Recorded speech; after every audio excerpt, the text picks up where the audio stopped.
नमस्कार, मैं डॉक्टर अमिताभ बैनर्जी, कोविड-19 pandemic third आई का लेखक। इसका मैंने अभी हिंदी अनुवाद किया है। और जैसे कि मैंने एक एक चैप्टर का जो मेन पॉइंट्स है, मेन जो विचारधारा है, उसको मैं संक्षेप में बताता हूँ अपने यूट्यूब चैनल में, जिससे कि किताब को पढ़ना थोड़ा आसानी हो। क्योंकि एक तो इसका अनुवाद हुआ है अंग्रेजी से हिंदी में, उसमें थोड़ा कठिन शब्द आ गए हैं। उसके अलावा कुछ टेक्निकल टर्म होते हैं। तो आज हम चैप्टर 7 के बारे में बात करेंगे। चैप्टर 7 का जो टाइटल है, धूर्त कोरोना वायरस के विरुद्ध युद्ध की कला। ये जो चतुर कोरोना वायरस, ये वायरस काफी चतुर था। इसके विरुद्ध कैसे हमको लड़ना चाहिए था, युद्ध की कला।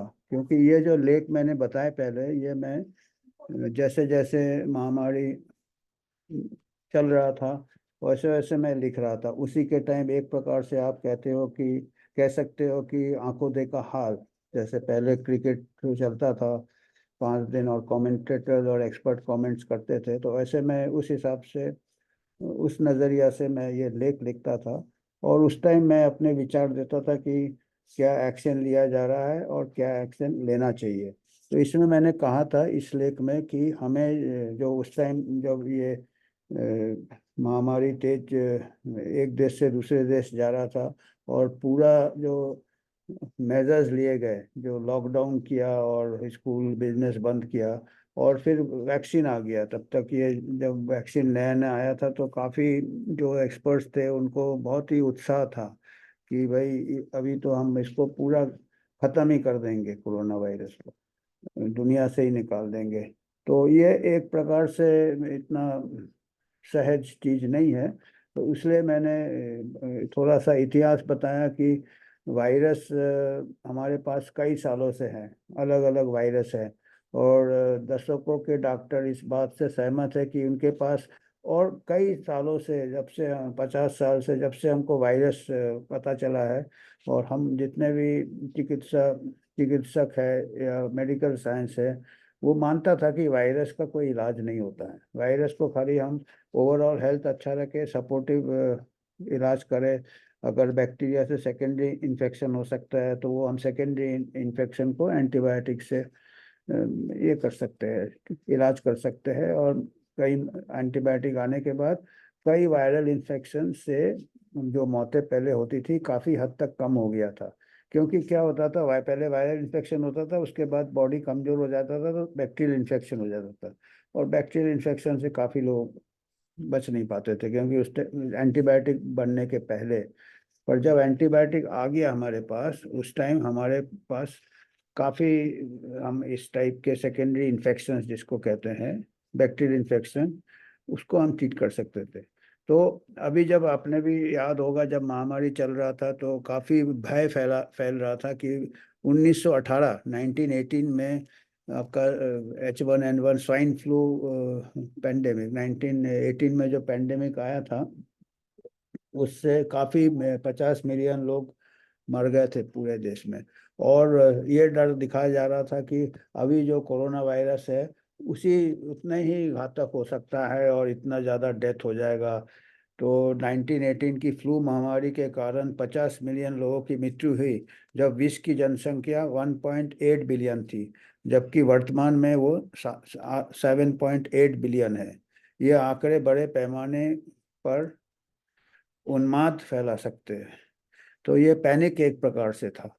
तो ऐसा असली में कंपेयर हम नहीं कर सकते इसको, क्योंकि हालांकि 1918 में जो हालत थे वो बिल्कुल अलग थे अभी की हालत में। वो 100 साल पहले की हम बात कर रहे हैं, जबकि हमारे पास एंटीबायोटिक भी नहीं था। और जैसे मैंने कहा है कि पहले वायरल इन्फेक्शन में कई लोग, बैक्टीरियल इन्फेक्शन सेकेंडरी होता था, वायरल इन्फेक्शन से रिकवर करते करते लेटे रहते थे, उनका इम्यूनिटी कम हो जाता था, बीमारी लड़ने की शक्ति कम हो जाती थी, तो उससे बैक्टीरियल इन्फेक्शन हो जाता था। और उस टाइम हमको बैक्टीरियल इन्फेक्शन का भी कोई इलाज नहीं था। पर हमारे को अभी वो, उसके बाद जब बैक्टीरियल इन्फेक्शन के लिए हमको एंटीबायोटिक्स आ गए, पेनिसिलिन का आविष्कार हुआ, फिर दूसरे एंटीबायोटिक्स हुआ, उसके बाद से काफ़ी इस टाइप के जो ये होते थे वायरल इन्फेक्शन के बाद सेकेंड इन्फेक्शन से जो डेथ होते थे वो बच गए। तो उससे अभी हम कंपेयर नहीं कर सकते। हम अभी 21वीं सदी में है और 1918 का 100 साल के भी पुराना जो महामारी हुआ था उसके साथ तुलना नहीं कर सकते। दूसरी बात है कि वो पहला विश्व युद्ध हुआ था, खत्म हुआ था, तो पूरे विश्व में लोग कमजोर थे, भूखे थे, उनका इम्यूनिटी ऐसे ही डाउन था। और फिर जैसे कि इलाज भी नहीं होता था, एंटीबायोटिक भी नहीं था, तो उसका कंपैरिजन अभी हमको वो देख के जो डराया जा रहा था वो बिल्कुल गलत है। इसलिए हमको, और आगे भी पेंडेमिक का डर फैलाने का ये रहेंगे, जो भी ऐसे पेंडेमिक टीटी लाना चाहते हैं या जो भी लाना चाहते हैं, तो हमको ये भी याद रखना पड़ेगा कि कोविड में, एक्चुअल कोविड में जो हमारे को जो पैनिक हुआ है, जो लॉकडाउन हुआ है, मास वैक्सीनेशन बेसमझ बेधड़क हुआ है अंधाधुंध, ये सब से जो हमको एक ट्रॉमा हुआ है, पब्लिक ट्रॉमा, वो ट्रॉमा और वो जो हानि हुआ है वायरस से ज़्यादा जो दूसरे मेजर्स लिए गए थे उससे हुआ है, और गलत कंपैरिजन से हुआ है। तो अभी भी क्या होता है इतिहास में, आगे जाके बड़ा चढ़ा के बोला जाता है। तो कोविड का एक ऐसा एक ये इतिहास बना दिया है, कहते हैं ना, history is written by the victor, जो जीतता है वही इतिहास लिखता है।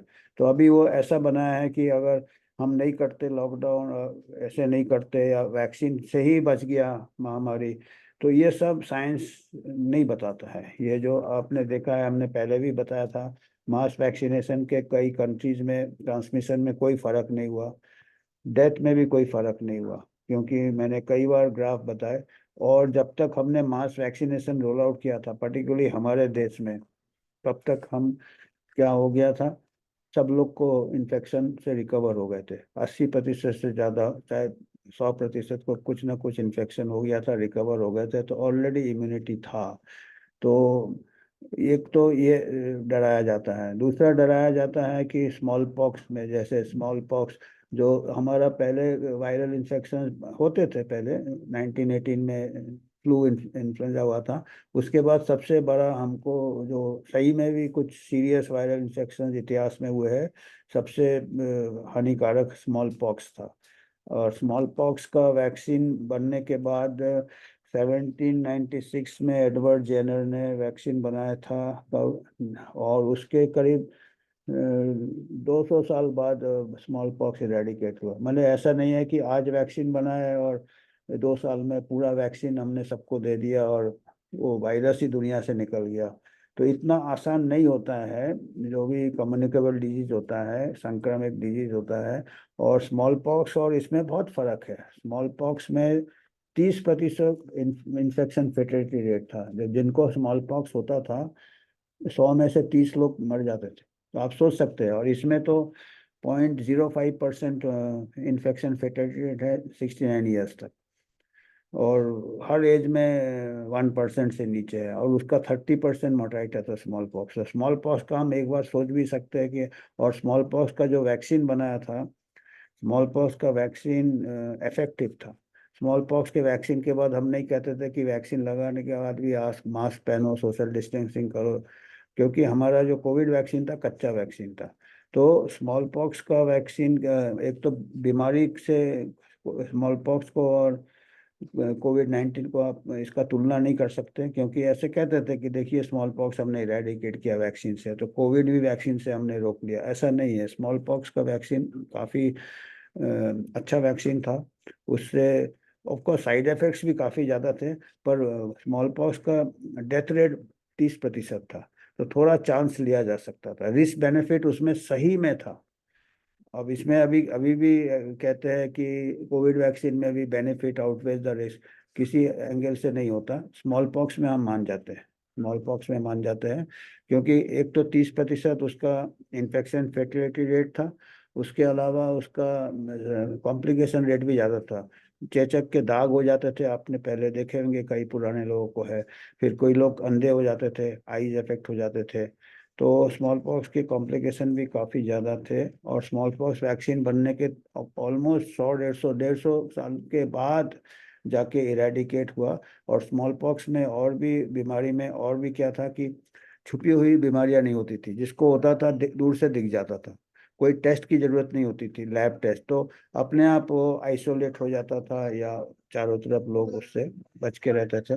तो वो ज़्यादा स्प्रेड नहीं हुआ, और वो जानवरों में भी नहीं होता था, एनवायरनमेंट में भी नहीं होता था। तो उसको इरेडिकेट करना और कोविड-19 को इरेडिकेट करना बराबर नहीं है।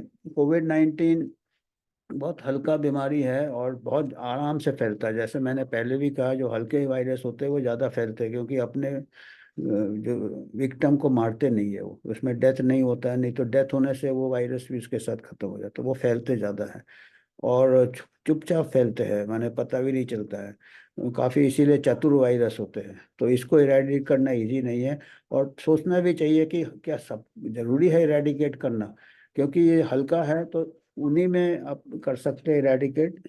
उनमें आप वैक्सीन सोच सकते हैं जहाँ पे जिनका रिस्क ऑफ डेथ ज़्यादा है, एल्डरली हो, कोमोबिडिटी हो। हालांकि अभी जो वैक्सीन का जो अभी रिजल्ट्स आ रहे हैं उससे पता चलता है कि शायद उनमें भी कुछ ज़्यादा फायदा नहीं हुआ है। पर ये अभी ये बोलना भी ठीक नहीं लगता है, क्योंकि ये फिर बोलेंगे कि आप तो इसको फिर तो चेचक से पता लगता है, और चेचक से या स्मॉल पॉक्स को हम कोरोना वायरस से हम इसका तुलना नहीं कर सकते। जो कई तरह के तुलना किए थे महामारी के दौरान, फ्लू 1918 के फ्लू से किया था, फिर स्मॉल पॉक्स से किया था, उन सब से अभी कोविड को कंपेयर करना हिटलर को गांधी के साथ कंपेयर करने वाली बात है। हिटलर ज्यादा नुकसान किया था, गांधी ने शांति से काम किया था। तो कोविड-19 भी मैंने बताया कि कोई ऐसा ज्यादा डायरेक्ट हिट नहीं किया है, उन्हीं को हिट किया है जिनको दूसरी कुछ बीमारियां थी। और जैसे मैंने बताया कि इसका डेथ सर्टिफिकेशन भी ठीक नहीं हुआ है। तो इसमें कई खामियां हैं इसमें, जो महामारी का जो जिसको कि आपने जिस बेसिस पे महामारी इसको घोषित किया है, ये बिल्कुल कई इसमें लॉजिकल गैप्स है। तो आपका किसी को भी आरटीपीसीआर पॉजिटिव है, कोई दूसरे बीमारी से मर रहा है। सो इसमें चेचक के वायरस को लेकर कोरोना वायरस का हम तुलना नहीं कर सकते हैं। दूसरी बात है कि हम जैसे मास वैक्सीनेशन हमने अपने देश में किया था, कितने भी फास्ट हम करें, हमने कहा है कि जो हमारे जैसे कंट्रीज है, डेवलपिंग कंट्रीज में पॉपुलेशन डेंसिटी इतना ज़्यादा है, अली गली क्राउडेड हाउसेज है, शॉप्स है, लॉकडाउन में भी पूरा फैल गया। तो जब तक हम वैक्सीन लेके जाएंगे उनके पास, रीच करेंगे इतना, नेचुरल इन्फेक्शन ऑलरेडी फैल गया, लोग रिकवर कर गए। तो ये तो ऐसा है, मैंने एक जगह इसका कंपैरिजन किया है, एक बहुत पहले 1950s में शायद दिलीप कुमार का एक नया दौर पिक्चर आया था। उसकी कहानी है कि गांव में टांगा वांगा चलता था, और कोई नया बिजनेसमैन आए, वो टांगा बंद करके बस बस चलाने के इसमें थे। तो टांगे वाले सब इकट्ठे हो गए, काफी डर रहे थे कि भाई अभी उनका धंधा खत्म हो जाएगा। तो फिर एक फैसला हुआ कि चलो रेस हुआ जाएगा, एक पॉइंट से दूसरे पॉइंट, गांव के एक एंड से दूसरे एंड टांगा और बस का रेस होगा। और फिर वो रेस जब हुआ तो क्या हुआ कि बस तो मेन रास्ते से ही जा सकता है, और जो अली गली थे गांव के उसमें से शॉर्टकट से टांगा निकल गया। मैं बहुत ही संक्षेप में कह रहा हूँ, बीच में काफी कुछ होता है, और टांगा जीत गया और बस हार गया। तो अभी वैसे ही जो नेचुरल इन्फेक्शन हमारे कंट्रीज में है, जो वायरस इतना तेज दौड़ता है, और अली गली और क्राउडेड इसमें टांगे जैसे दौड़ता है, और हमारा बस जो वैक्सीन लेके बस आ रहा है, वो पहुंचने के पहले हमारा टांगा चारों तरफ जो हमारा नेचुरल इन्फेक्शन टांगा जैसा फैला देता है। तो हमारा ये तो ऐसे एक मैं उदाहरण के लिए दिया हूँ, ऐसा अभी तो खैर आजकल टांगे तो ऐसे ही खत्म हो गए।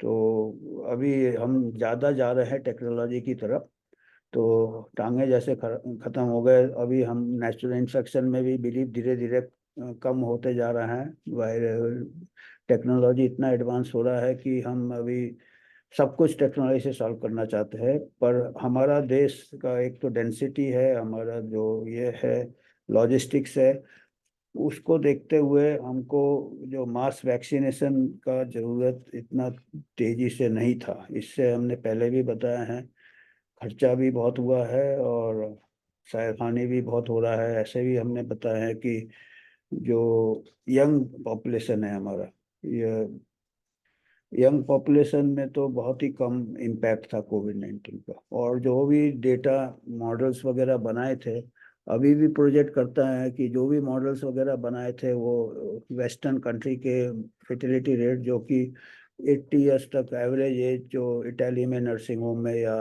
दूसरे कंट्रीज में हायर एज ग्रुप के फेटेलिटी बहुत ज़्यादा थे, उसको प्रोजेक्ट करके हमारे को एक आतंक फैल गया था। तो मैं यही ख़त्म करता हूँ। धन्यवाद। इसको आप शेयर कीजिएगा, जैसे मैं पहले भी कहा हूँ कि अगर आप यूट्यूब पे ही शेयर करेंगे तो सबको मालूम होना चाहिए आपको, तभी आप, क्योंकि फ्यूचर में भी ऐसे पैनिक में ज़्यादा लोग एक भगदड़ मच जाता है। और आपको मालूम है भगदड़ जहाँ भी होता है, आपने देखा होगा कोई भी क्राउडेड जगह में भगदड़ में कई लोग कुचल मर जाते हैं। जो चीज़ कोई बाहर से कोई चीज़ नहीं मारता, भगदड़ भी मच जाते हैं। तो ये जो महामारी का अभी एक प्रकार का प्रोपेगेंडा चालू हो गया है कि महामारी महामारी, लोग अस्पताल जाना बंद कर देते हैं। जो असली मरीज है भगदड़ में वो पीछे रह जाते हैं, कमजोर आदमी भगदड़ में पीछे रह जाता है, बच्चे और ये बूढ़े भगदड़ में मर जाते हैं। तो ऐसे ही जब अगर आप पैनिक करेंगे तो हेल्दी लोग अस्पताल की तरफ भागेंगे। अगर पॉजिटिव जैसे आरटीपीसीआर पॉजिटिव हर कोई भाग रहा है, जो बूढ़े हैं जो सही में बीमार है वो नहीं भाग पाएंगे और डर के मारे भी नहीं जाएंगे। तो इसलिए सबको ये जानकारी, पब्लिक अवेयरनेस बहुत ज़रूरी है। क्योंकि कई लोग को फायदा होता है, उन लोग तो चाहेंगे कि महामारी होता रहे। और अगर आम जनता को पता चले तो फिर वो समझ जाते हैं। फिर जो आपके राजनेता होते हैं, पॉलिटिशियन होते हैं, वो भी फिर उनको वोट से मतलब है। तो अगर आपको जितना आपको जानकारी होगा आप उनसे सवाल पूछ सकते हैं। तो ऐसे blind measures, illogical measures, unscientific measures future pandemic में न हो, इसीलिए ये ज़रूरी है। आप इसको शेयर कीजिएगा। और किताब पढ़ सकते हैं या नहीं पढ़े तो इसी से अगर थोड़ा थोड़ा ज्ञान सबको मिल जाए तो अच्छा रहेगा। ये हमारा वैक्सीन रहेगा फ्यूचर पैंडेमिक से। धन्यवाद।